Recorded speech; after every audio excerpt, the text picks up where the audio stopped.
Almak ister misiniz? Ya vallahi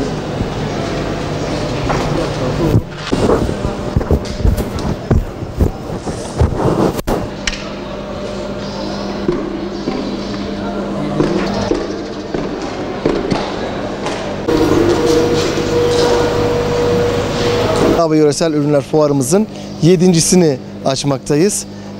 Fuarımız 9 ile 19 Haziran arasında 10 gün sürecek ve pandemi süresince biz HES koduyla sorgulama yapıp vatandaşımızın maske, mesafe ve hijyen kurallarına uygun bir şekilde Ticaret Sanayi Odamız, Türkiye Odalar Borsalar Birliğimiz ve Ticaret Bakanlığımızın da vermiş olduğu kurallara göre fuarımızı açmış bulunmaktayız.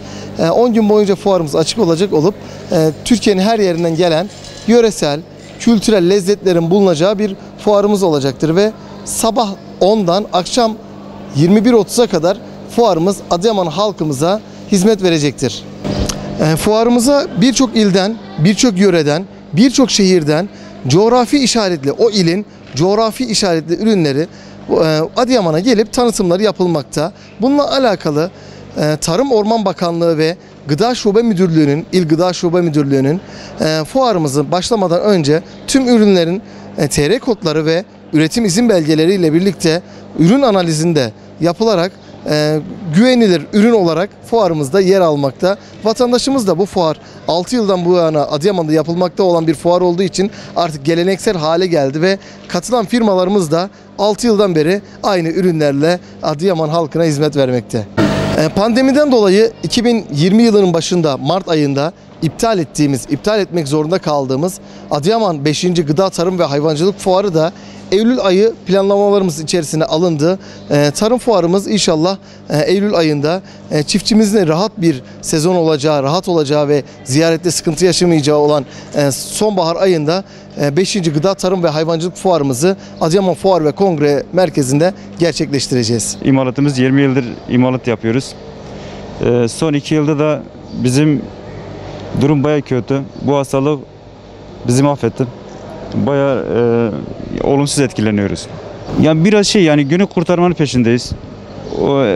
Yanımızda elemanlar çalışıyor. Onların durumları yapmak için, onlar yanımızda kalması için onları devam ediyoruz. İnşallah iyi olacak. Bayağı bir yöresel ürünler, bütün illerden gelenler var. Biz de ilk defa geldik. Bakalım inşallah iyi olur diye temenni ediyoruz. Ürünlerimiz genelde hep el oymacılığıdır. Genellikle şimşir kaşıklarımız var, zeytin ağacı kaşıklarımız var el oymacılığı olarak. Ve şimşir kaşık özellikle bakteri üretmeyen ve kararmayan bir ağaca sahiptir. Onun haricinde zeytin ağaçlarımız var. Bizim genellikle olarak şimşir ve zeytin ağacı grubu olarak çalışıyoruz. Bakalım inşallah iyi olur diye temenni ediyoruz. Eskilerden zaten hep kullanılırdı, ahşap kaşık kullanılırdı. Ve kimsenin diş problemi yaşamadığı yıllardır ve diş sorunu olmayan insanlar yani atalarımız vardı. Ama metal kaşık ne zaman hayatımıza girdiyse ve diş sorunu ortalama olarak 35 yaşlarında başlıyor. Ve ondan sonra gidiyor yani. Çünkü metal kaşık diş minelerini zedeliyor ve yıllardır kullandıkça ister istemez yıpranıyorsun yani. Ama ahşap kaşık kullandığı zaman diş minelerine zarar vermiyor. Ve her kaşıkta yemekte de kullanılmıyor. Özellikle şimşir ve zeytin ağacı olması gerekiyor ve bakteri ve deterjan çekmemesi gerekiyor. Pandemiden dolayı buraya gelirken çok büyük hedeflerle gelmedik. Pandeminin getirmiş olduğu şartlar dolayısıyla insanlarımız çok kalabalık ortamlara girmek istemiyoruz. Bunun farkında olarak geldik buraya. Ancak Adıyaman bizim için çok güzel bir pazar. İnsanlar ürünümüzü çok beğeniyor. Yani buraya gittikten sonra telefon numaralarımıza filan Adıyaman'dan telefonlar alıyoruz.